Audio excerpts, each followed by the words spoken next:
वालेकुम वरहमतुल्लाहि वबरकातुहू। हज़रत मौलाना महमूद अल हसन साहब, इनकी चूंकि तफसीलात आगे आनी है इंशाअल्लाह, ये तमहीद थी। आसाबी बमाना तर है और वो सिर्फ मुफरद मिजाज नहीं होता बच्चों का, आसाबी कशरी होता है बच्चों का मिजाज तर गरम। और जवान मर्दों का जो होता है वो मैंने बताया उजलाती मोतदिल, तो महज उजलाती नहीं होता वो भी। इसी तरह जवान औरतों का जो बताया वो कशरी बताया, तो महज कशरी नहीं होता, कशरी आसाबी होता है गरम तर। यानी जो भी डबल मिजाज बताया जाता है उसमें फिर पहले जिसको जिक्र किया जाता है वो बनिस्बत दूसरी की भी वो चीज़ ज़्यादा गालिब होती है। गर्मी सर्दी खुश्की तरी में से जब दो चीज़ों का नाम लेंगे तो दूसरी दो पर तो वो गालिब हुई। मसलन जैसे बच्चे का बोला आसाबी कशरी तर गरम, तो उसका मतलब है कि उसकी तरी उसकी खुश्की पर और उसकी गर्मी उसकी ठंडक पर गालिब होगी। लेकिन इन दो में भी पहले जिसको बोला तो वो दूसरे से गालिब होगा, यानी बच्चे की तरी बच्चे की गर्मी से गालिब होगी। यही वजह है कि छोटे बच्चे चरपाइयों से अक्सर गिरते पड़ते रहते हैं लेकिन उन्हें चोट नहीं लगती, क्योंकि आज़ाद तब फटते हैं जब मिजाज में खुश्की हो। बड़ों के मिजाज में जब खुश्की बढ़ जाती है, बूढ़ों के, और ख़ास तौर पे सर्दियों में ठंडी यखबख्ता हवाओं की वजह से, तो वो जिल्दें फटती हैं, एड़ियाँ वगैरह जो भी।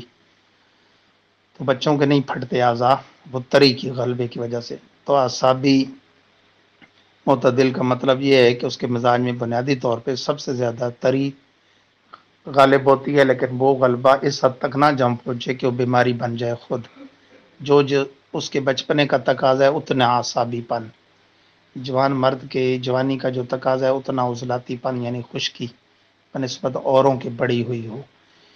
और औरत जवान के तीन मिजाज सर्दी तरी और खुश्की पर बनिस्बत हरारत बढ़ी हुई होनी चाहिए, कशरीपन।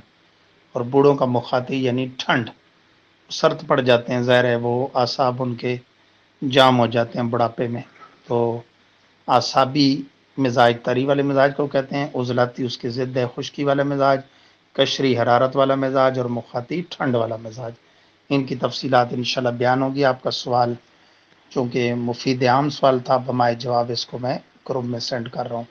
वस्सलामु अलैकुम वरहमतुल्लाहि वबरकातुहू वरहमतुल्लाहि वबरकातुहू।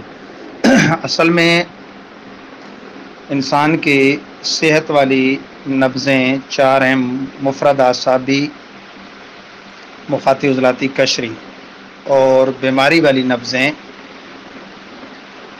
मुरक्कब हैं, यानी हर एक अपनी ज़िद के साथ तो जमा हो नहीं सकती, आसाबी उजलाती के साथ और उजलाती आसाबी के साथ, यानी तरी खुश्की और खुश्की तरी के साथ तो जमा हो नहीं सकती।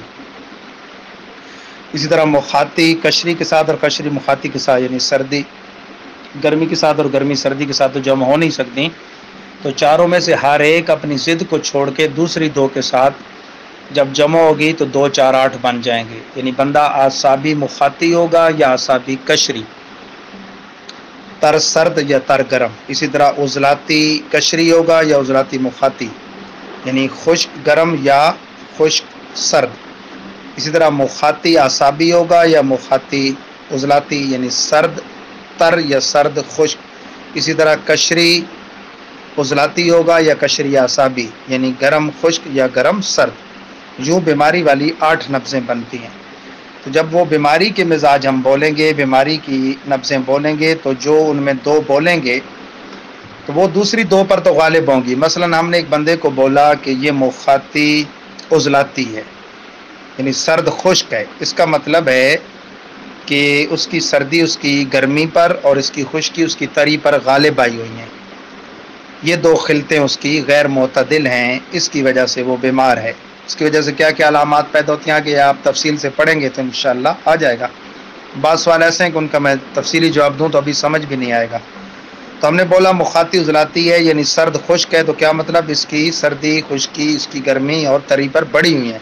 लेकिन जिसको हमने पहले बोला ना वो बनिस्बत दूसरी के ज़्यादा गैर मोतदिल है, यानी हमने मुखाती उजलाती बोला, सर्द खुश्क बोला, तो मतलब है सर्दी बहुत बढ़ी हुई है हरारत के ऊपर, और उसकी खुश्की भी अगरचे बढ़ी हुई है तरी पर, लेकिन इतनी नहीं जितनी सर्दी बढ़ी हुई है, ये मतलब होता है। باقی بوڑھوں کا فطری مزاج مخاطی ہے، یعنی وہ ٹھنڈے ہوتے ہیں۔ اب اگر کوئی بوڑھا کشری ہوگا تو یہ اس کی بیماری ہے، یعنی اس میں حرارت بہت بڑھ جائے تو۔ واللہ تعالی عالم بالصواب۔